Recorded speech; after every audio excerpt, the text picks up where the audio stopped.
Spondylolisthesis occurs when one of the vertebrae in your spine slips forward, over the vertebra that lies underneath it. This may be a result of spinal degeneration or trauma.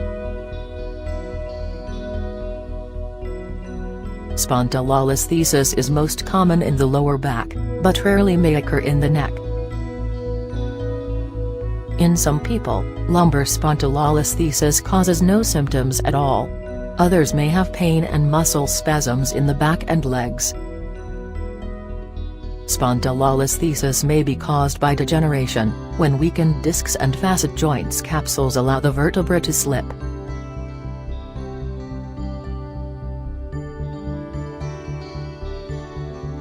Often spondylolisthesis develops because of a spondylolysis defect or a fracture of the vertebra, which can be found in 5% of children.